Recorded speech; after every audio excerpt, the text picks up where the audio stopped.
Hello everybody, welcome back to the channel, and if you're new here, please consider subscribing.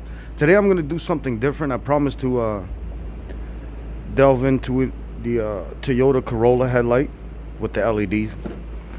So we're going to cut this open. As you can see, the LED models have no service port, so you can't service that light bulb.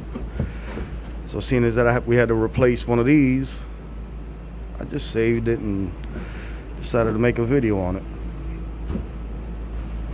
Now in the first generation ones that I did do before, it was a single diode encased in like this chrome and metal housing, and it would just emit the light that way. I haven't done one of these yet, so we're both gonna see what the deal is. And if I look at it right, it's got all these curves and humps, so it looks like in this area, this corner here, is where the main mechanism and everything's gonna work. If I look at it from the front, it kind of lines up that way. So let me go get my saw that I can cut this open. I'm just gonna follow the line, go along. I'm gonna go above and beyond the work, where the mechanics are, because I want to see if I can remove it. So let me just get my saw together, and we'll get to cutting it open. So give me 1 second.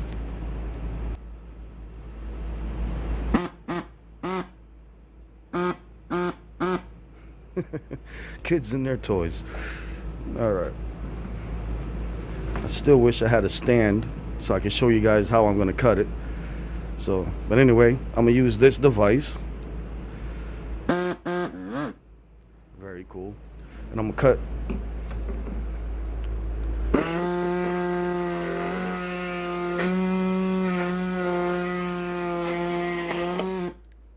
I'm just going to cut around it. I know it's probably pretty annoying for you guys, and I apologize to you headphone guys. Sorry. And so I'm gonna go around, I'm gonna cut this out real quick, and we'll see what it looks like. So just give me 1 second. All right, got the piece cut out. Look at what we got here. Same as I thought, single diode encased. So let me see, I might have to trim out a little more to pull out the whole unit.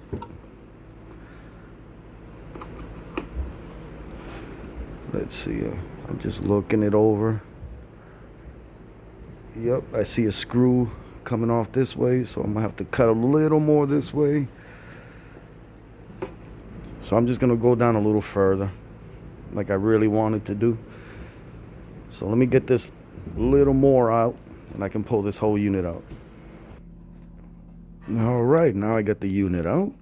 As you can see, that's what it would look like inside the housing here. And you've got your LED components. You got the fan to keep it cool.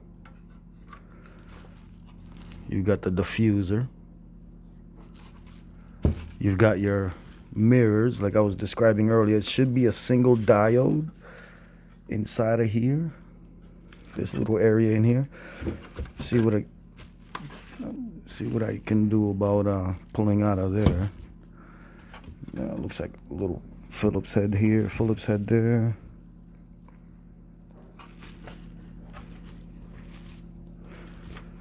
It's cool. Yeah, like I said, a single diode is like one little tiny bulb.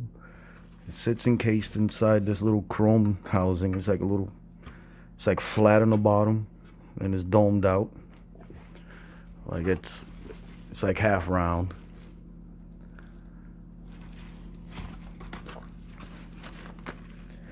Let me see about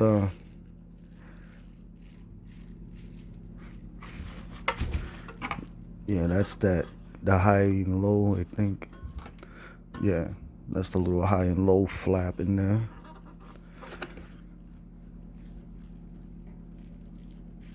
Because it is like a dual, it has your high and low beams coming off that bulb. The other one is just a blinker. So it does both your high beam and your low beam. And it's got a little metal flap right there. See, it's all where my finger is, right here. Let's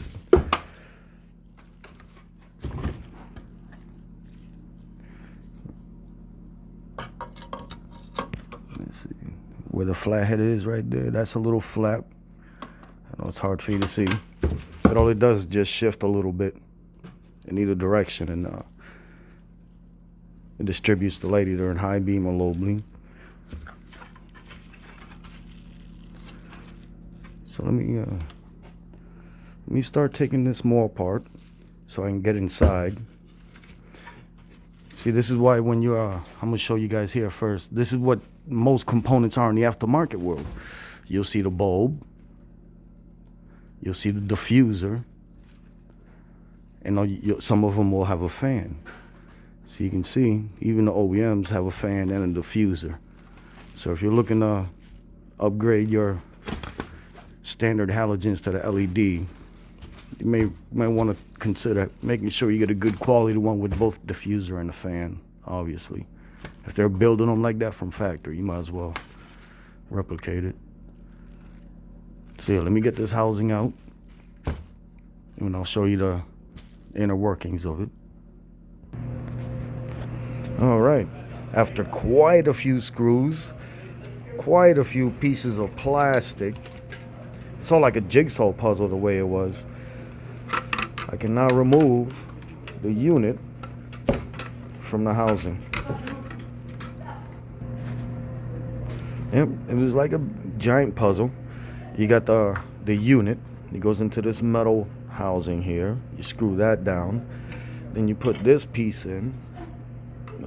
Depending on which way that goes. I think it's like this. Yep.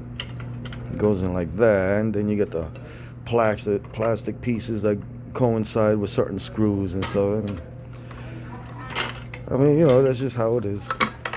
But now I got it all taken apart. I haven't decided which way I'm going to unplug it from. Probably from up here or down here. I might just do it from here. It's just easier. So let me get it fully released, and this way I can take this next cover off, and that'll reveal the single diode and the whole reflector, and you'll see what this looks like from the inside. So let me just get it all disengaged and taking it apart a little bit more. All right, got that lens out. You see it's not really curved or anything on the inside. It's flat, but this one's got a nice curve to it. But it's flat here. Let me see if I can probably pop it out somehow. No, it's glued in there. It's just glued in. And I got that lens out. Here's that little flap thing I was telling you about. When you hit your high beams, all it does is just adjust this reflector ever so slightly, and it determines high or low. And then inside, see if I can catch the reflection, because I still need to remove this cover for you guys to see the actual diode, but I'm trying to get the reflection of it. So far, it's been a fun process. I mean, I got myself dirty with all this plastic stuff. Had to remove a bunch of screws, but I like learning how this stuff works. So let me take this little top shield off, and I should be exposing that single diode LED. 1 second. So, of course, I need both hands. I need to hold the unit. So let me get to that real quick. Be right with you. Let's see about this. Alright, like I said, it's like another chrome dome, and there's your diode right here. That is what's giving you the nice bright headlight look on your 2018 Toyota Corolla with the LEDs. Obviously non-serviceable. Look at that. Lexus Toyota. This is a pretty solid little piece here. Huh? But look, one tiny little diode. Consider that when you're looking at the aftermarket stuff, you know, you'll notice it's like the same shape and length and size of light bulbs. It's got like 100 little diodes, and they still don't compare. You know what I mean? That's what I mean by getting a good quality LED for your vehicle if you're gonna do this. You know what I mean? Think about it. Most of the OEMs have one diode lighting up the whole road with just reflectors and curved plastic. That's all it really is. They're using reflectors and curved plastic to make that single diode light up the whole road. You understand? And there's people out there spending money on complete little LED kits. Let me see if I've got one of those kits laying around. I just might. See, I always think about stuff as I'm going. I'm sorry. This is one of those cheap aftermarket LED kits. I took it out of, it's an H7 kit. See, 2 diodes on each side. It's got the fan, but it's got a cheap diffuser. It's got these ballasts, and that's what that is. When you go from the OEM to the aftermarket, that's what this is, your ballast. That's what this is, or your starter, whatever they want to call them. Here's your fan. Here's another fan.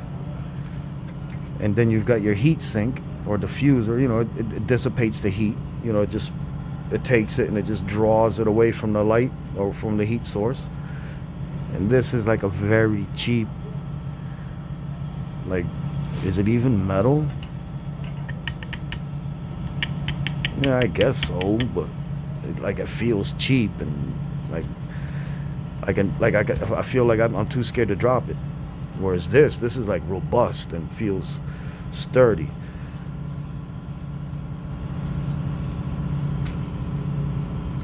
Look at that, one single diode.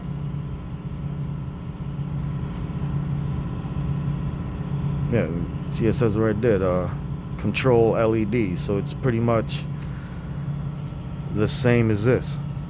Oh, did I just reveal a made in China from a Japan product? Don't be surprised. They make everybody's stuff. But it's the same setup. Just a lot more complicated on the OEM side. But it's pretty much the basic thing. You've got your starter igniter. That's what this is. That's what this would be if you're on your aftermarket unit. This just your diode. Whereas on these, they're so poorly made, they have to compensate with all these little tiny diodes on both sides of the line of the thing, and they barely even work. I mean, to some people they're great, but I don't really care. I don't care for them.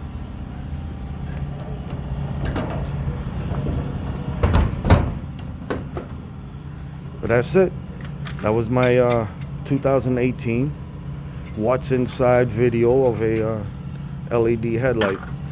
Now I could have done more, but the question is, how much is it to replace one of these? Now our price, like say for this accident one, the insurance is paying with our price between $450 $500 to replace the light. So let's say you face the inevitable, you buy one of these vehicles out of warranty.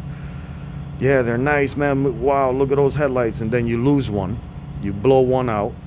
So now you're spending, like I say, our price between $400 and $500. So the regular Joe between $5 or $6 to replace the whole housing.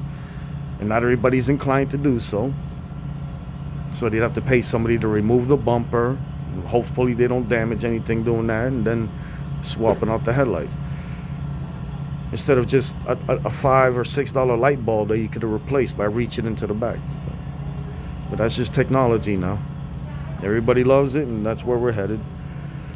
Eventually all this stuff will get cheaper because it's going to be more common as of the newer models come with more and more lights. But that's just how it is. All right, guys, I appreciate your time. Thank you for coming by. Hit the comments. Please hit those likes and subscribe. And everybody else knows, if you've been around for a while, be nice to each other and share the love. Peace out, folks.